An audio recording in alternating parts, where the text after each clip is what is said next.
আজ মমতা ব্যানার্জিকে আমরা এই ঘাটালের মাঠে দাঁড়িয়ে চ্যালেঞ্জ করছি। মমতা ব্যানার্জি 11 সালের পর থেকে বামপন্থীদের ঘর জ্বালিয়েছেন। মমতা ব্যানার্জি 11 সালের পর থেকে আমাদের ঘর ছাড়া করেছেন, আমাদের গ্রাম ছাড়া করেছেন, কিন্তু তবু এই পশ্চিম মেদিনীপুরের বুকে লাল ঝান্ডা সাদা ঝান্ডাকে শেষ করতে পারেননি।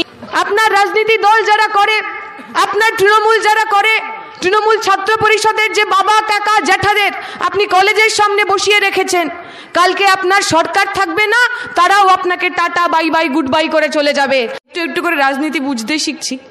তখন এতগুলো টিভির চ্যানেল হয়নি, এতগুলো খবরের চ্যানেল হয়নি।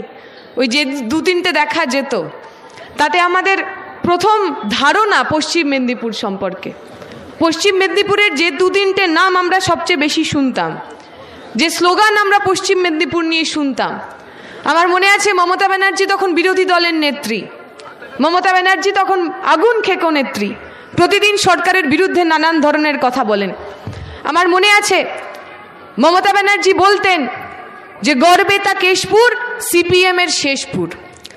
আজ মমতা ব্যানার্জিকে আমরা এই ঘাটালের মাঠে দাঁড়িয়ে চ্যালেঞ্জ করছি। মমতা ব্যানার্জি 11 সালের পর থেকে বামপন্থীদের ঘর জ্বালিয়েছেন।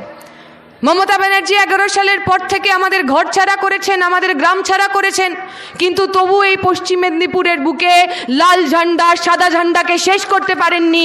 যদি হিম্মত থাকে তাহলে এখানে এসে দেখে যান, এখানে এসে দেখুন এই মুখগুলো যারা আপনাদের সামনে বসে রয়েছে। আপনার রাজনীতি দল যারা করে, আপনার তৃণমূল যারা করে, তৃণমূল ছাত্র পরিষদের যে বাবা কাকা জ্যাঠাদের আপনি কলেজের সামনে বসিয়ে রেখেছেন, কালকে আপনার সরকার থাকবে না, তারাও আপনাকে tata bye bye good bye করে চলে যাবে। আর আমাদের কমরেডরা যারা এখানে বসে আছেন, জিজ্ঞেস করে দেখুন ওদের, শুধুমাত্র বামপন্থী কর্মী বলে 100 দিনের কাজের টাকা পাইনি। ঠিক বলছি তো? শুধু বামপন্থী রাজনীতি করে বলে বাড়ি বানানোর টাকাটা এসেছিল পঞ্চায়েত থেকে।